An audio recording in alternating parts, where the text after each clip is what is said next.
നമ്മുടെ Malabar gold and diamonds ശരിക്കും പെട്ടിരിക്കുകയാണ്. പ്രത്യേകിച്ച് ദീപാവലി സമയത്ത് തന്നെ ഏറ്റവും കൂടുതൽ ആളുകൾ ഉത്തരേന്ത്യയിലൊക്കെ സ്വർണം വാങ്ങുന്ന സമയത്ത് തന്നെയാണ് അവരൊരു വിവാദത്തിൽ അകപ്പെട്ടിരിക്കുന്നത്. മറ്റൊന്നുമല്ല, സെപ്റ്റംബർ 6 ബർമിംഗാമിൽ, ബ്രിട്ടനിലെ ബർമിംഗാമിൽ നടന്ന ഷോറൂം ഉദ്ഘാടനവുമായി ബന്ധപ്പെട്ടാണ് വിവാദം ഉടലെടുത്തത്. കരീന കപൂർ ആണ് ഷോറൂം ഉദ്ഘാടനം ചെയ്തത്. പക്ഷേ ആ ഒരു ഷോറൂം ഉദ്ഘാടനത്തിൽ പ്രൊമോഷണൽ ആക്ടിവിറ്റീസിനായിട്ട് മറ്റൊരു വ്യക്തി കൂടി ഉണ്ടായിരുന്നു.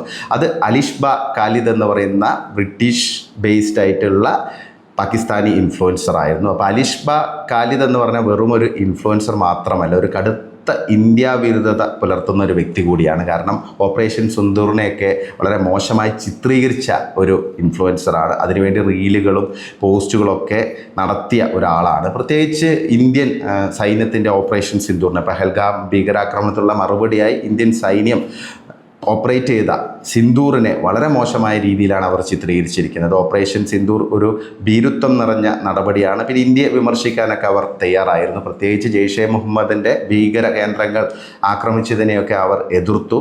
ഇത് ഇന്ത്യയുടെ നിലപാട് ശരിയല്ല, പാകിസ്ഥാൻ സിന്ദാബാദ് എന്നൊക്കെ പറഞ്ഞ് ഇന്ത്യയെ പ്രകോപിപ്പിക്കുന്ന രീതിയിലുള്ള പോസ്റ്റുകളൊക്കെയാണ് അലിഷ്ബ ഖാലിദ് എന്ന് പറയുന്ന സോഷ്യൽ മീഡിയ ഇൻഫ്ലുവൻസർ അന്ന് ചെയ്തത്. അപ്പോൾ ഇത് വലിയൊരു വിവാദമായിരുന്നു ആ സമയത്ത് തന്നെ. അതിനുശേഷമാണ് ഈ ബർമിംഗാമിലെ ഉദ്ഘാടനത്തിന് വേണ്ടി, അതായത് ഷോറൂം ഉദ്ഘാടനത്തിന് വേണ്ടി ഈ അലിഷ്ബ ഖാലിദിനെ മലബാർ ഗോൾഡ് ആൻഡ് ഡയമണ്ട്സ് വിളിച്ചിരിക്കുന്നത്. അപ്പോൾ അവിടെയാണ് പ്രശ്നം. അതിൻ്റെ ഭാഗമായിട്ടാണ് ഇപ്പം വലിയ ബോയ്ക്കോട്ട് ക്യാമ്പയിനിങ് ഒക്കെ നടന്നുകൊണ്ടിരിക്കുന്നത്.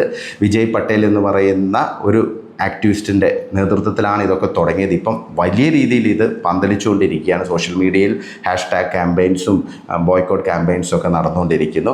പക്ഷേ മലബാർ ഗോൾഡ് ഇതിനെ വളരെ ലോജിക്കലായിട്ടല്ല സമീപിക്കുന്നത്. കാരണം അവർ ബോംബെ ഹൈക്കോടതിയെ സമീപിച്ച് ഇതുമായി ബന്ധപ്പെട്ടുള്ള കണ്ടൻറ്റുകൾ നൽകുന്ന ആളുകളെ അടിച്ചമർത്താനാണ് ശ്രമിച്ചുകൊണ്ടിരിക്കുന്നത്. ഓൾറെഡി അവർ അതിനുള്ള വിധിയൊക്കെ സമ്പാദിച്ച് ഇപ്പോൾ ഇത്തരം കണ്ടൻറ്റുകൾ മെറ്റയിലാണെങ്കിലും അതുകൂടാതെ ഗൂഗിളിലൊക്കെ വരുന്നുണ്ടെങ്കിൽ അതെല്ലാം നീക്കം ചെയ്യാൻ കോടതി ഉത്തരവിട്ടിട്ടുണ്ട്. അപ്പോൾ അവരെ സംബന്ധിച്ച് പണക്കൊഴുപ്പ് ഉപയോഗിച്ച് എങ്ങനെയെങ്കിലും ഇതിനെ അടിച്ചമർത്തുക, അതായത് മലബാർ ഗോൾഡ് ആൻഡ് ഡയമണ്ട്സിൻ്റെ ഭാഗത്തു നിന്നുണ്ടായ ഒരു അബദ്ധമാണ്.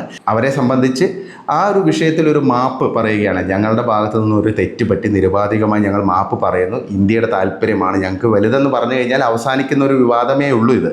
പക്ഷേ അതിനെ അവർ ദുരഭിമാനത്തോടെ കൈകാര്യം ചെയ്യുന്നു എന്നുള്ളതാണ് ഏറ്റവും പ്രധാനപ്പെട്ട ഒരു വസ്തുത. പിന്നെ ഇതിലൊരു പ്രധാനപ്പെട്ട കാര്യം നമ്മൾ ആലോചിക്കുന്നത്, ഈ ബർമിംഗാം എന്ന് പറയുന്ന സ്ഥലം ഒരു പാകിസ്ഥാൻ ഏരിയ എന്നൊക്കെ വേണമെങ്കിൽ നമുക്ക് പറയാം. കാരണം ഇംഗ്ലണ്ടിലെ ഒരു മിനി പാകിസ്ഥാനായിട്ടാണ് ബർമിംഗാം അറിയപ്പെടുന്നത്. ഏറ്റവും കൂടുതൽ പാകിസ്ഥാനി വംശജർ തിങ്ങിപ്പാർക്കുന്ന ഒരു പ്രദേശമാണ്. അപ്പോൾ സ്വാഭാവികമായിട്ട് അവരവരുടെ ബിസിനസ് താല്പര്യത്തിൻ്റെ ഭാഗമായിട്ടാണ് ഈ ഒരു പാകിസ്ഥാനി ഇൻഫ്ലുവൻസറെ വിളിച്ചിരിക്കുന്നത് എന്നുള്ള എല്ലാവർക്കും മനസ്സിലാവും. പക്ഷേ അത് തെറ്റിപ്പോയി, ഞങ്ങളുടെ ആ ഒരു കാൽക്കുലേഷൻ തെറ്റിപ്പോയി എന്ന് പറഞ്ഞു കഴിഞ്ഞാൽ പിന്നെ പ്രശ്നം വരുന്നില്ല. പക്ഷേ അവരിപ്പോഴും അങ്ങനെ ഒരു ക്ലിയർ ആയിട്ടുള്ള അല്ലെങ്കിൽ ഒരു വേഗായിട്ടുള്ള ഒരു സ്റ്റേറ്റ്മെൻ്റ് ഒക്കെയാണ് ഇപ്പോൾ നൽകിക്കൊണ്ടിരിക്കുന്നത്. ഒരു ക്ലിയർ ആയുള്ള സ്റ്റേറ്റ്മെൻറ്റ് അവർ നൽകുന്നില്ല. അതുമാത്രമല്ല, ഒരു ഈഗോ ബേസ്ഡ് ആയിട്ടുള്ള ഒരു സമീപനമാണ്. അതായത് പണക്കൊഴുപ്പുണ്ടെങ്കിൽ ഞങ്ങൾക്ക് എന്തിനേയും അടിച്ചമർത്താൻ പറ്റുമെന്നാണ് അവർ പ്രതീക്ഷിക്കുന്നത്. പ്രത്യേകിച്ച് വിജയ് പട്ടേൽ എന്ന് പറയുന്ന ഒരു ആക്ടിവിസ്റ്റാണ് ഇതിനെതിരെ ആദ്യമായിട്ട് രംഗത്ത് വന്നത്. അപ്പോൾ അദ്ദേഹത്തിനെതിരെ നടപടി സ്വീകരിക്കണം, അദ്ദേഹത്തെ അറസ്റ്റ് ചെയ്യണം എന്നൊക്കെയാണ് ഇപ്പം അവരുടെ ആവശ്യം. അപ്പോൾ ഈ രീതിയിൽ അടിച്ചമർത്തുക എന്നുള്ളൊരു സമീപനമാണ് മലബാർ ഗോൾഡ് ആൻഡ് ഡയമണ്ട്സ് സ്വീകരിച്ചിരിക്കുന്നത്.